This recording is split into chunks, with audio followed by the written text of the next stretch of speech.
السلام علیکم ورحمۃ اللہ وبرکاتہ۔ آج کا ہمارا سوال یہ ہے کہ کیا چھپکلی کو مارنا جائز ہے؟ اس ضمن میں یہ یاد رکھیں کہ کچھ جانور ایسے ہیں جن کی فطرت میں ہے ہی انسان کو تکلیف پہنچانا، انہی میں سے یہ چھپکلی بھی ہے۔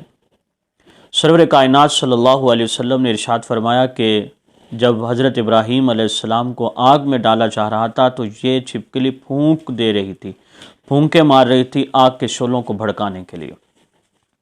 تو گویا اس کی فطرت میں ہے انسان کو تکلیف پہنچانا، اور ایسا جانور جس کی فطرت میں تکلیف پہنچانا ہی ہو اس کو مارنا جائز ہوتا ہے۔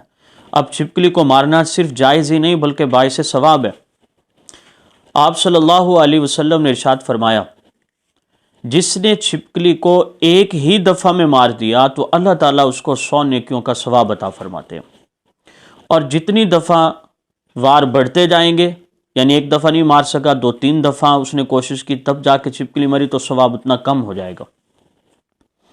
اب پھر اگلا سوال یہ پیدا ہوتا ہے کہ ایک ہی دفعہ مارنے کا نبی کریم صلی اللہ علیہ وسلم نے کیوں ارشاد فرمایا؟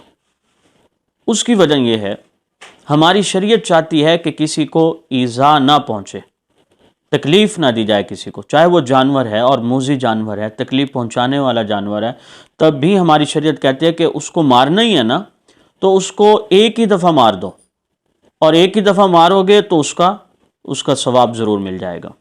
آج کل اس کے لیے سپرے وغیرہ مارکیٹ میں بہت سارے آئے ہوئے ہیں جن سے اسے مارا جا سکتا ہے اور ثواب بھی حاصل ہوگا، اور اس کے علاوہ ارد گرد کے ماحول کی پاکیزگی بھی ہوگی۔